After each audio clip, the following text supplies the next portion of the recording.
thought this morning as I was in my quiet time, and I began to think about the beauty of a father's heart, but yet I began to think about the necessity of a child knowing a father's heart.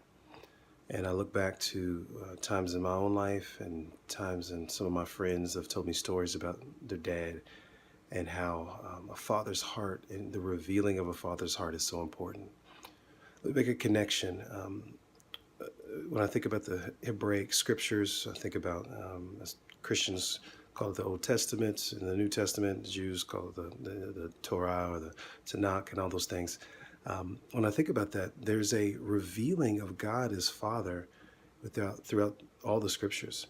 And it's a very powerful thing where a lawgiver, inside of that law, we can see the lawgiver's heart. And we think of the United States. For those that live in the United States, there is a law that's there, and there we can see the heart of the men to establish those laws, or of course in more current times, the heart of the women that have helped establish the law.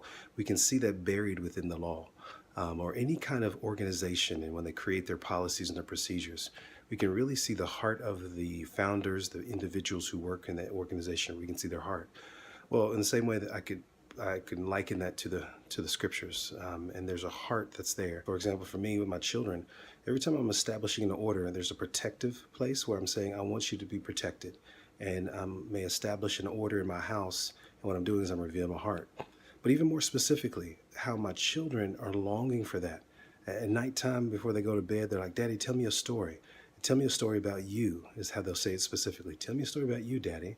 And I'll find myself taking literally 3 to 5 minutes each night. And I say, give me an age from 80. They say, tell me when you're 10 years old. So I think back to the year 1990, around 1991. I was born in October. I'll find myself talking about something that happened when I was around 10, or I'll think about something related to school, and how these little nuggets of stories have been life-giving to them. And so then sometimes in other conversations, we'll find ourselves laughing about some silly story I told, or some kind of maybe serious story I told. The point in all of this is that I want us to begin to think about a father's heart and the revealing of a father's heart, and how sometimes father can be a dirty word in cultures today because of just broken fatherhood, broken things that fathers have done. But there's still a value there. Children want to know the heart of their father. So I want you to think about that today. Begin to think through that. Hope you're well. Take care. Talk to you next time.